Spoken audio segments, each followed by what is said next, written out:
जेव्हा परभणीला संविधानाच्या रक्षणासाठी रस्त्यावर उतरलेला सोमनाथ सूर्यवंशी पोलीस कोठडीत मारला जातो. आंदोलन करायला कोण उतरतं? आंबेडकरी समाज फक्त, बाकीचे बघत राहतात. बीडला एक होतकरू तरुण उमदा सरपंच संतोष देशमुख निर्घृण पद्धतीने मारला जातो.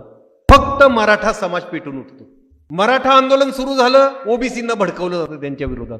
आपला एक माजी राज्यपाल येतो, तो उघड सावित्रीबाई फुले महात्मा फुलेंवर काही अर्वाच्या शब्दात बोलतो. आपल्या देशाचा एक उच्च पदस्थ नेता डॉक्टर बाबासाहेब आंबेडकरांविषयी हिणकस वक्तव्य करतो. इंद्रजित सावंतांनी छत्रपती संभाजी महाराजांचे गद्दार कोण होते हे शोधून काढलं, म्हणून प्रशांत कोरटकर सारखा नीच विचारधारेतल्या गटारातला किडा थेट छत्रपती शिवाजी महाराज छत्रपती संभाजी महाराज यांना शिवेच देतो. एवढंच नाही तर राजमाता जिजाऊ मासाहेब यांचं चारित्र्य हनन करतो. तरी बहुजन समाज एकमेकांकडे बघतोय. तुझा महामानव आहे ना, तू बोल. तुझा महामानव आहे ना, तू बोल. आपल्याला कळत नाही की आपण आपल्या महामानवांच्या विचारांची गद्दारी करतोय.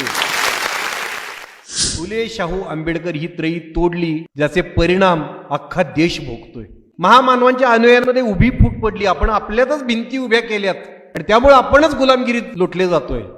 कुठल्याही बळाशिवाय ही भूमी वर्चस्ववाद्यांच्या ताब्यात चाललेली आहे, जवळ गेलेली आहे. काही त्यांना बळ लावायला लागलं नाही, फक्त तुमच्यात फूट पाडली.